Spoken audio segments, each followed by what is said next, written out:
Déjà, Guy, merci beaucoup Je t'en prie. de nous retrouver à travers l'Observatoire de la médiation culturelle dans le champ social.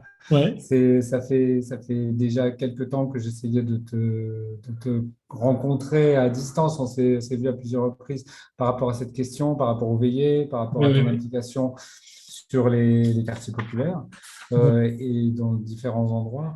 On va lancer l'entretien. Une première question comme ça, assez vaste, qui est assez simple. C'est comment, dans ton parcours de metteur en scène, Oui. s'est présenté l'envie d'intervenir dans les quartiers, d'intervenir auprès des habitants?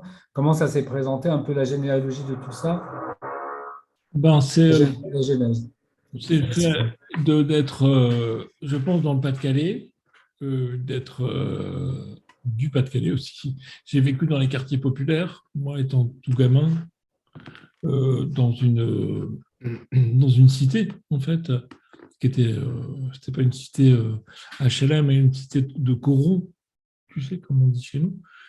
Et j'ai toujours été très attaché à l'endroit d'où je venais, même s'il y a un moment, comment je pourrais dire, il y a eu comme une forme de reniement peut-être qui a pris le dessus parce que je voulais intégrer le monde bourgeois de l'art. Je dis les choses cash. Je voulais intégrer le monde bourgeois de l'art et puis oublier d'où je venais. Mais j'ai compris que ça ne se passe pas comme ça dans la vie et que je ne pouvais pas ne pas tenir compte de l'endroit d'où je venais et des gens avec qui j'avais vécu. Euh, Quand je suis arrivé, en fait, après avoir démissionné du centre dramatique de Caen, et c'est vraiment, là, ça a vraiment été une rupture avec le théâtre, puisque je ne supportais plus de faire du théâtre uniquement pour les gens qui, bah, qui n'étaient absolument pour aucun d'entre eux des cités. Je dis bien pour aucun d'entre eux parce que ça, il ne faut pas se leurrer, ces choses-là n'ont pas évolué. Aussi, les gens viennent quand c'est les écoles qui les amènent et tout ça. Et puis, et je me suis dit que voilà, il fallait faire les choses autrement. Surtout, et puis pour moi, c'était vraiment une nécessité. Je dirais même plus que ça, c'était une forme de survie. Je crois que j'aurais arrêté le théâtre. Je ne sais pas ce que j'aurais fait. J'aurais peut-être repris mes études d'allemand. Continué mes études d'allemand. Je m'y plaisais davantage qu'à faire du théâtre uniquement et toujours pour le même public. Et donc, il y avait une part après, comme tu dis, hein, une part peut-être de, de, de théâtre qu'on a pu des fois me reprocher parce que on me disait, mais quand est-ce que je me souviens une fois, je vais à Londa et on me dit, mais quand est-ce que tu vas alors que j'avais fait un spectacle qui s'appelait Je m'excuse avec un copain qui racontait toute sa Kader Baraka, qui racontait combien il avait souffert du racisme et tout ça dans la vie en général, dans les quartiers aussi, et que tout ça comment dirais-je, l'empêchait de, de vivre le théâtre comme quelqu'un d'autre. Et je crois que j'avais fait ce spectacle-là qui s'appelait Je m'excuse. Et je me souviens, on l'avait joué à la Villette. La Villette, je suis passé à Londa à l'époque et on m'avait dit, mais quand est-ce que tu vas faire du vrai théâtre et que tu vas arrêter le social? Ça m'avait beaucoup marqué. J'ai l'impression que c'est des choses que j'ai vécues beaucoup. Je pourrais me référer à Bourdieu, tu vois. J'ai vécu beaucoup depuis mon enfance. C'est une espèce comment je pourrais dire, de condescendance, tu vois, de condescendance vis-à-vis de l'endroit d'où je viens. On le ressent après, on va pas parler de maintenant, mais dans la politique, c'est sûr que c'est. Et de mépris. Je veux dire, c'est pour ça ce qui se passe, ce qui est en train de se passer à l'heure actuelle, je pense, en termes plus d'élections et tout ça, quoi. Je veux dire, parce qu'on on dit bien que Mélenchon, par exemple, il a pas regroupé les gens des classes populaires. Et donc, ça a vraiment tourné mal, puisque les gens d'où je viens, à l'époque, c'était très communiste, c'était très communiste. Et maintenant, c'est passé. là, le quartier que j'habitais est passé complètement à l'extrême droite, enfin en termes de pourcentage d'électeurs, quoi. Et je pense qu'on y est, je pense que j'y suis pour quelque chose, enfin, dans le sens où bah, beaucoup de gens se sont comportés comme moi, c'est-à-dire on a voulu fuir, on a voulu être quelqu'un ou être autre chose, réussir sa vie, comme on dit, mais qu'est-ce que ça veut dire? Ou alors se sortir de là. Et se sortir de là, déjà, rien qu'une expression comme celle-là, qu'on emploie beaucoup dans l'éducation nationale, rien qu'une expression comme celle-là, ça veut dire que là où on était, c'était nul, quoi. Et ça, moi, ça m'est insupportable. Ça m'est, par la suite, au fur et à mesure que je faisais du théâtre et qu'on gravissait les échelons jusqu'au CDM, je me disais, je me rendais compte que c'était insupportable et qu'il fallait que je me rapproche du peuple, que je me rapproche des quartiers populaires, tout simplement de l'endroit d'où je viens. C'est un positionnement à la fois politique, je dirais, en ce qui me concerne, parce que cette envie de changer la façon qu'on a de regarder l'autre et de vivre avec l'autre, et puis quelque chose de très personnel, de plus presque, voilà, c'est-à-dire de psychanalytique, enfin, j'en sais rien, mais enfin, de personnel et puis de politique, ouais, voilà. Et Tu présentes presque l'idée d'un reniement identitaire ouais, qui t'aurait conduit à se dire, mais de toute façon, il faut que je retourne à mes sources. ouais, absolument. Absolument, hein, absolument. Puisque c'était devenu je me sentais comme un imposteur, tu vois, c'est un peu le problème du transfuge de classe. Là, j'ai le problème du transfuge de classe. Mon copain me disait, Kader, qui lui était d'origine algérienne, il me disait souvent, moi, quand je vais en Algérie, on me dit que je suis, mais je vivais un peu de la même manière, même si nos histoires sont très différentes. Il était aussi, lui, dans la cité d'à côté, dans les corons. Il disait, moi, quand je suis en Algérie, on m'appelle le français, quand je suis en France, on m'appelle l'algérien. Il dit, j'ai l'impression que je suis, en fait, je vis au milieu de la Méditerranée. Et pour moi, c'est aussi cette impression-là, c'est-à-dire que je n'étais plus. J'avais l'impression dans le monde bourgeois du théâtre d'être un terrible imposteur. Je me disais, mais ça n'est, comment dirais-je, tout ce que je parais être ou ce que je me donne à voir est faux. Je me mens, je sais pas, je me mens, je vis mal. Je suis, comme disait. Heureusement que Bourdieu était là, hein. Heureusement que j'ai lu Bourdieu, ça m'a bien aidé, franchement. Sinon, j'aurais pas tenu le coup. J'aurais pas tenu le coup. Même au niveau, je dirais, ça a été ma survie, hein, de pouvoir d'être sur le 11-19, évidemment, avec le projet de culture commune de Chantal Lamarre et tout ça, qui était vraiment un projet de territoire où on allait auprès des uns et des autres, et c'est comme ça qu'elle nous est venue l'idée de faire l'éveillé. Par exemple, c'est d'aller construire, co-construire, ce fameux mot qui était venu un peu calvaudé, mais qui est quand même qui date des, des, de ces années où on a commencé à s'intéresser à une autre forme de théâtre qui est peut-être que certains appellent social, mais pourquoi pas? Moi, j'ai aucun mépris pour les gens qui font du social. Et puis, et j'ai pris un énorme plaisir à faire ça. J'avais l'impression que là, j'étais légitime. Ben, ce mot aussi, légitime. Ailleurs, j'étais un imposteur. Là, j'étais légitime. C'est pour ça que je n'ai pas tenu dans le CDN. Même si j'ai tout fait, je suis un bon. Alors, il y a deux petites questions. Est-ce que tu pourrais présenter un peu le projet Culture Commune? Oui, bien sûr. Juste me dire comment ça s'est passé, quelle était l'origine, et comment Oui. tu passes de culture commune et tu proposes d'éveiller justement. Eh bien, alors, Culture commune, c'est ce projet.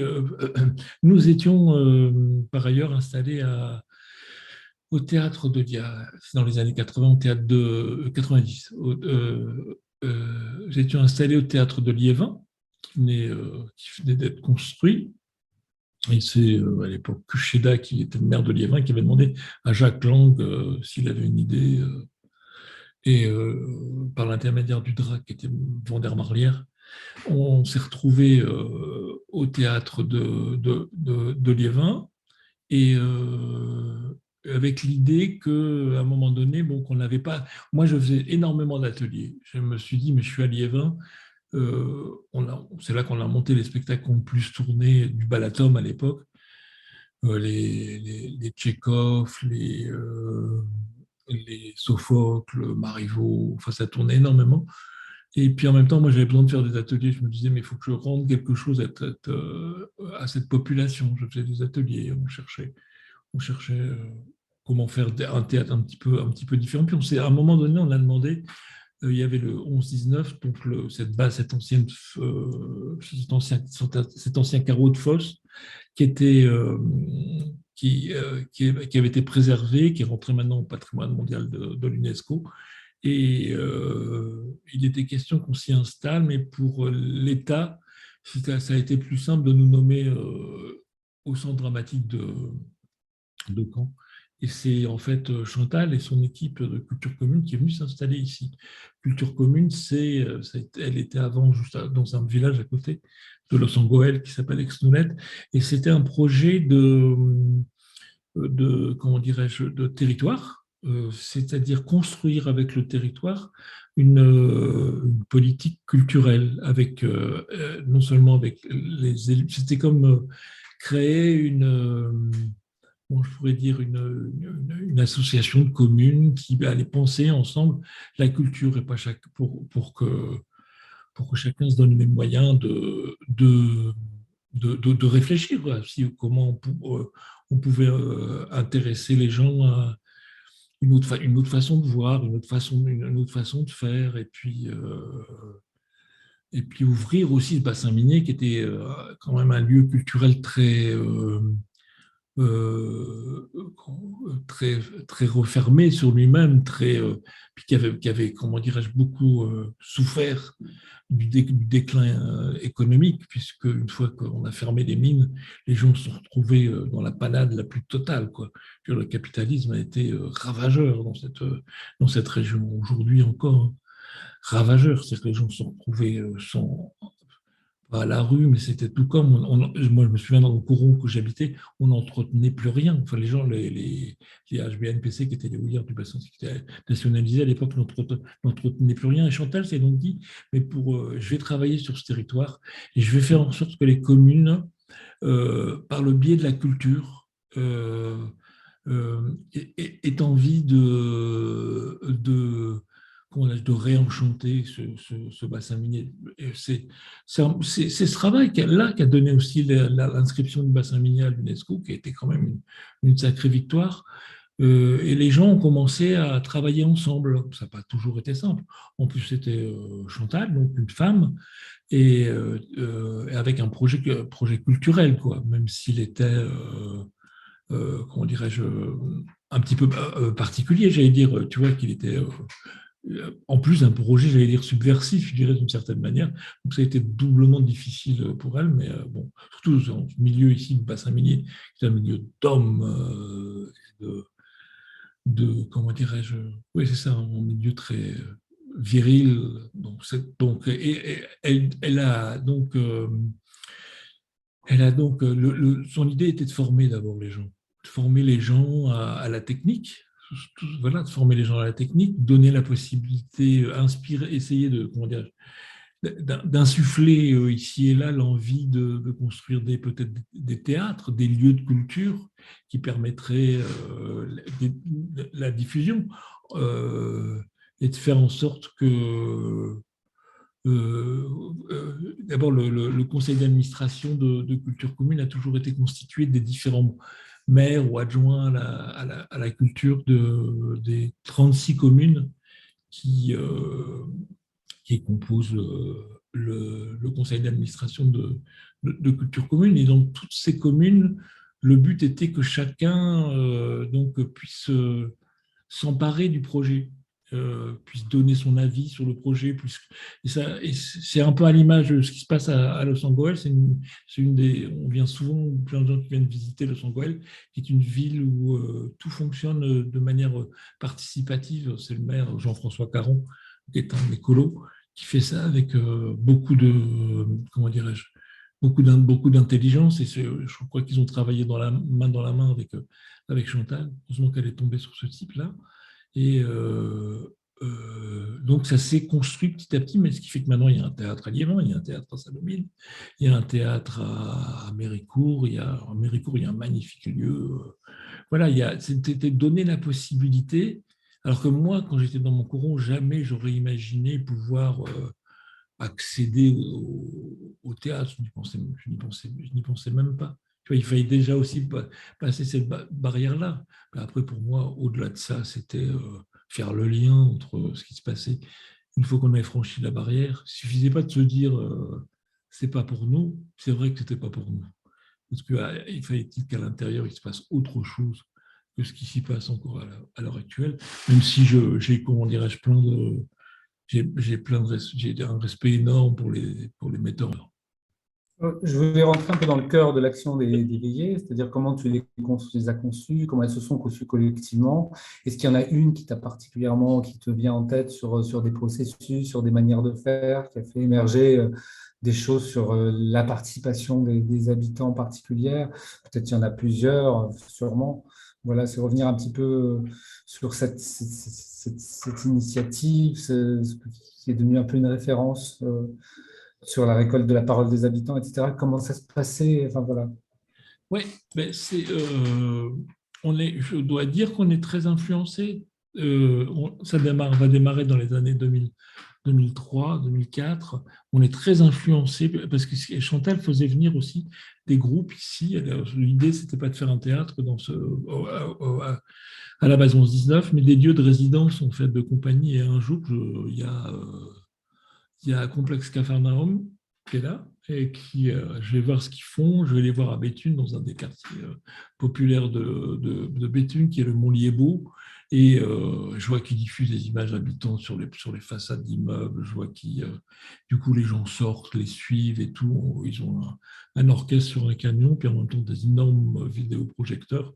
Ils balancent les images des gens. Je trouve ça vraiment une mise en valeur je trouve ça formidable. Une mise en valeur des publics, comme on dit, des gens, tout simplement. Et puis, ils emmenaient les gens au centre-ville. Je me suis dit, mais c'est parfaitement réussi. C'est vraiment, c'est vraiment ce que c'est, comment dirais-je, c'est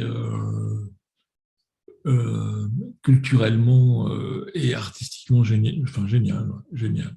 Je trouve que ça aurait mérité qu'on en parle bien davantage et que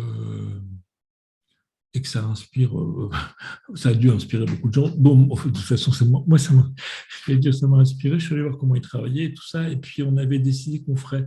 Chantal voulait marquer le coup et faire plusieurs grands rassemblements dans le coin, justement de spectacles qui entraînaient avec eux les populations.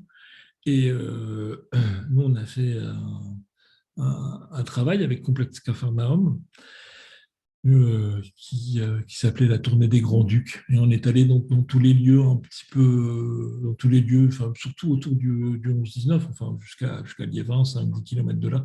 On a même fait un bout du spectacle dans la piscine de Liévin, vraiment, avec cette envie d'aller au contact des gens, mais avec leur technique à eux aussi, qui n'était pas sans danger d'ailleurs.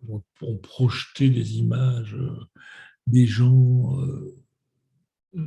de liévin sur les murs de la piscine pendant que les gens, pendant, enfin, pendant que des gens se baignaient. Enfin, voilà, tout était possible. Quoi. Je veux dire, c'est à nouveau formidable. Donc j'ai eu cette chance-là. Et puis après, mais pour préparer ce travail, Chantal nous avait dit, mais il faudrait quand même que vous alliez dans les différents quartiers pour amorcer. Ça ne peut pas être juste comme on dit maintenant, un one-shot. Quoi. Il faut que ça dure sur au moins une année ou deux. Vous allez travailler dans différents quartiers, si c'était possible, et tout. Et elle nous propose des veillées. Au début, j'ai un doute sur le terme de veillée, parce que c'est pas une tradition du tout du coin. Et je me dis, on ne va pas jouer de la guitare autour des feux de feux de bois, ça ne marchera pas. Mais je voyais plus, bon, voilà, puis je ne joue pas de guitare. Et donc, Donc, on va commencer dans le quartier qui est juste à côté, là. Et au début, les gens étaient, comment je pourrais dire, c'était un travail hyper important parce que maintenant, ce que je disais à un collègue l'autre jour, c'est qu'on a un contact très sympathique, enfin, avec les gens des quartiers autour, ici. Au début, les gens se demandaient ce qu'on était venu foutre là. C'est-à-dire que c'était le lieu de la mine, c'était en même temps un lieu qui les avait euh, euh, comment dirais-je, maltraités. C'était un métier difficile, mais en même temps, en plus, qu'ils les avaient foutus dehors. Donc, et puis d'un seul coup, il y a des artistes qui viennent et ils se demandaient si c'était pas une lubie de, de, d'intellectuels ou de gens un peu snobs que de vouloir que ce lieu revive à travers la culture et l'art. C'était ça au début. Maintenant, c'est plus du tout ça. C'est-à-dire, tu peux aller te promener dans les quartiers. Maintenant, il y a le Louvre en plus. Hein. Je crois que tout ça, ça a amené ça aussi. Voilà, tu vois, je crois que Culture Commune est à l'origine de cette inscription au patrimoine mondial. Il y a l'idée du Louvre aussi qui à l'époque était dans l'air, mais ils ne savaient pas trop où ils allaient le poser, le construire. Il est là maintenant, ici à 500 mètres de la base 11-19.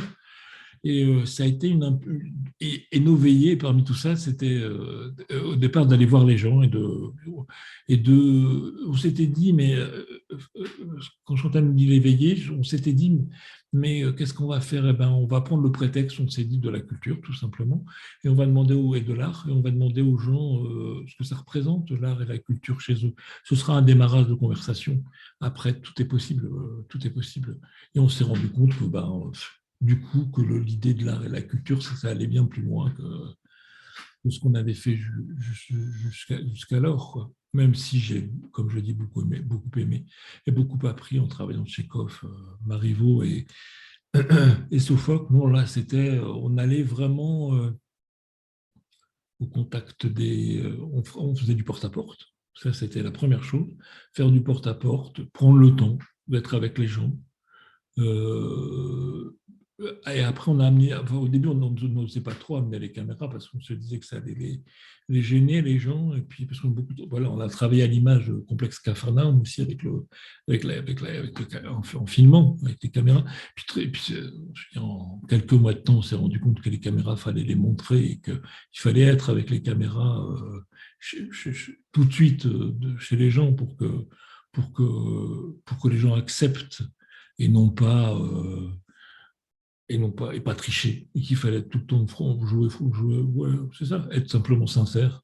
J'ai dit jouer franc jeu, même pas, être sincère. Donc, et puis alors après, il y a eu aussi des inventions de protocoles, comme par exemple, on a pris une partie de Godot, quelques répliques, une page ou deux, et puis on demandait par exemple, on installait une table au milieu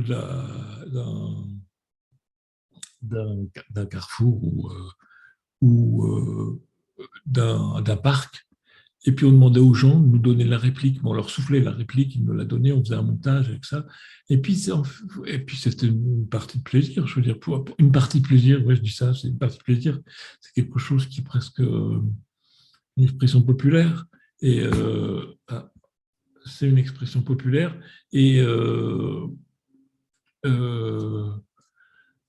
mais c'est vraiment le cas, j'ai une partie de plaisir avec Godot, quoi. Une partie de plaisir avec Godot.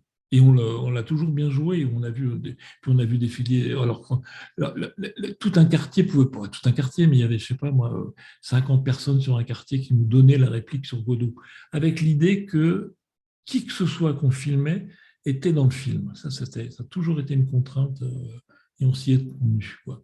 C'est-à-dire qu'il ne pouvait pas y avoir, parce que les gens allaient venir, l'idée de les filmer, donc parce que ça les concernait.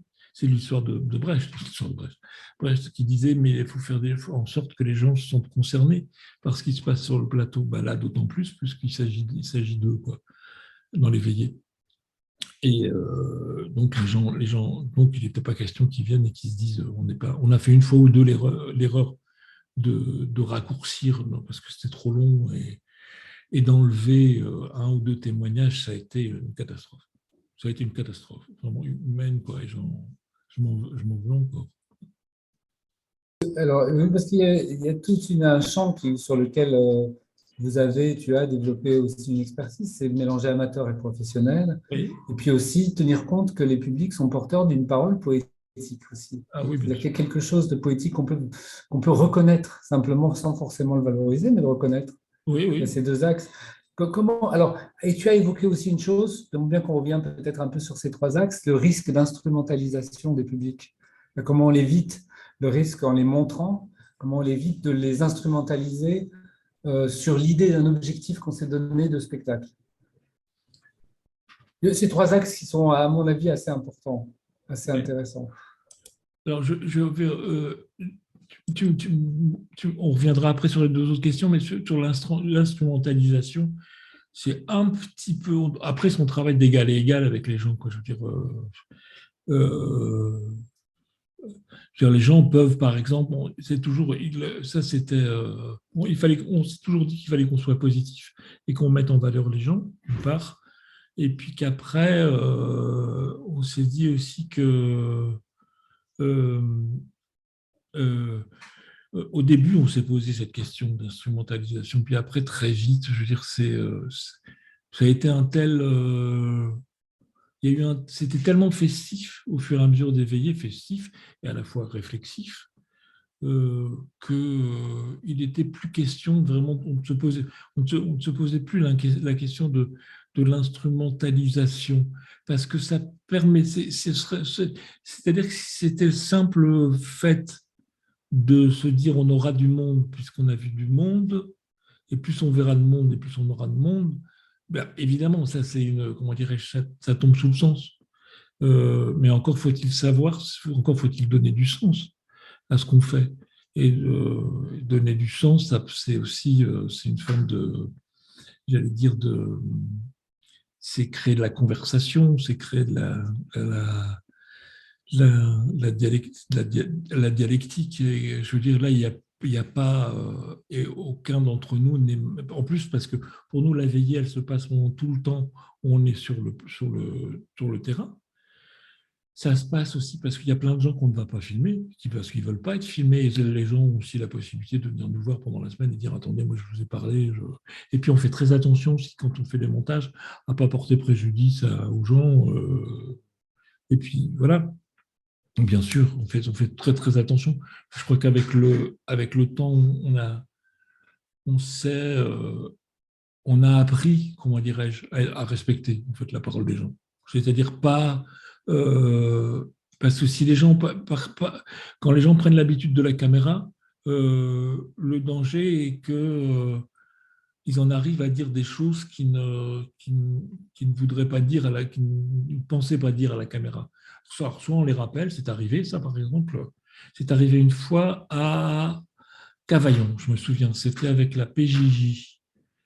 Euh, des gens nous avaient dit, mais le maire de Cavaillon fait les choses à l'envers, puisque, je crois que c'était un maire d'extrême droite, puisqu'il a demandé aux jeunes des quartiers, je veux dire, d'aller coller des affiches pour lui pour, le,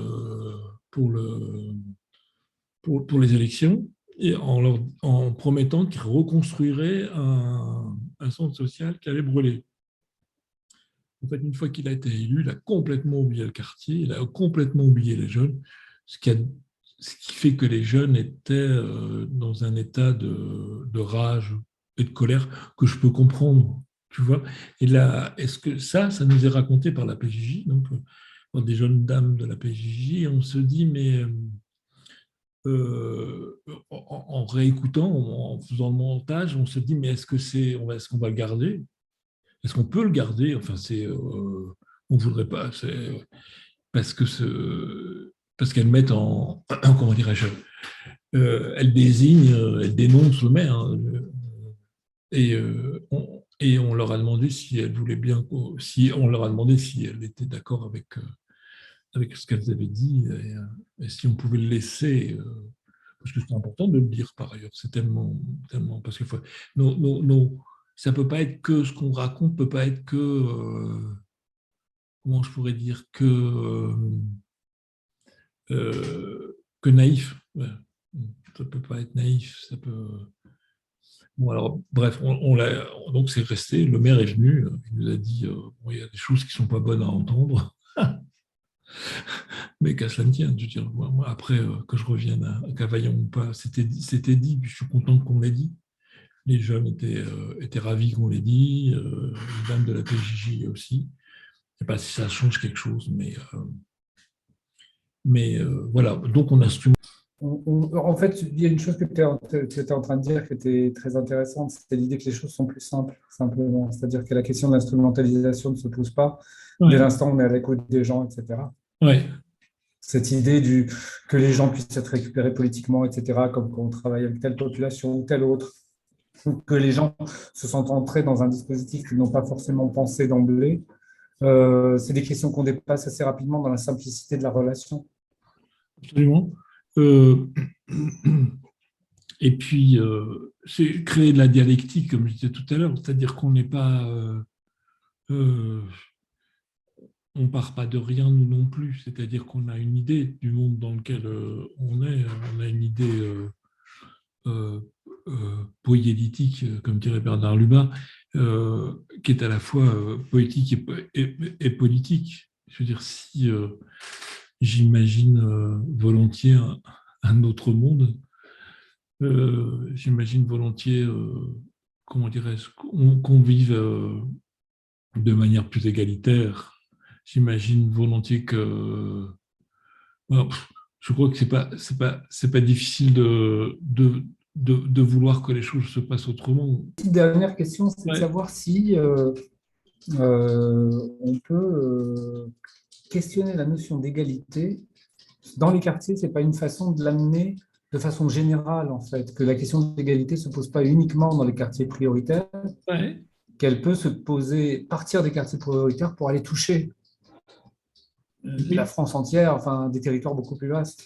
bien sûr, bien sûr. Là, parce que quand je parle du bassin minier, on est dans des quartiers prioritaires pour la plupart du bassin minier. Mais, quand je vais à Chalmazel, par exemple, tu vois, en Auvergne, ou quand je vais en Bretagne, ou si je vais, je regarde en même temps ma fiche, à Saint-Palais, dans le Pays Basque et tout ça, je veux dire, tu as d'autres questions qui se posent dont il faudrait pouvoir traiter. À Saint-Palais, on s'est rendu compte que les Basques souffraient terriblement de l'indifférence de l'État quant à leur culture, quant à leur langue, même s'il y a des écoles immersives et tout ça, et que nous, on était arrivés là-bas sans, d'ailleurs, il y a un moment donné, on fait dire des textes, et on avait commis la. Bon, on avait quelqu'un qui parlait basque avec nous quand même. Ça, c'était indispensable, mais on a été dans nos textes, on n'avait pas traduit nos textes en basque la première fois. Ces textes qu'on sert comme des citations que les gens nous disent ensuite à la caméra, on s'est vite rattrapé. Parce qu'on s'est rendu compte que c'était une question pareille pour eux ouais, cette culture, une question de survie, quoi. Voilà, ouais. La culture, l'art, c'est une question de survie, quoi. Quand il s'agit d'être dans son intégrité, voilà, je pense que l'art et la culture, c'est une question de survie. Bien sûr que ça va au-delà des quartiers, tu vois, prioritaires. Je te dis, bon, ça, le Pays Basque est plutôt. Là, on était à Saint-Palais, c'est plutôt. Il y a pas. Je pense qu'il n'y a pas de quartier prioritaire. Tu vois, mais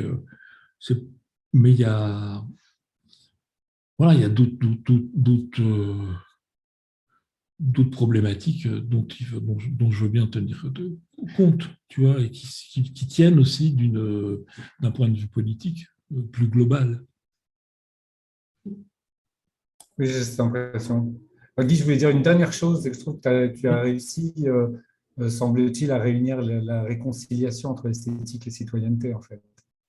Tu dis? Entre une démarche entre poétique et Ouais. citoyenneté, entre Oui, esthétique et citoyenneté. C'est-à-dire qu'ils oui. ne sont pas antinomiques, ça ne pose pas de problème qu'on soit à un moment dans le champ social, à un moment dans le champ culturel, que le social, c'est du culturel sédimenté, Mhm. voilà, enfin, il y a cette idée-là, je pense, dans ton parcours. Bah, c'est le but. Après, bon, enfin, ça valait le coup de le tenter. Ça valait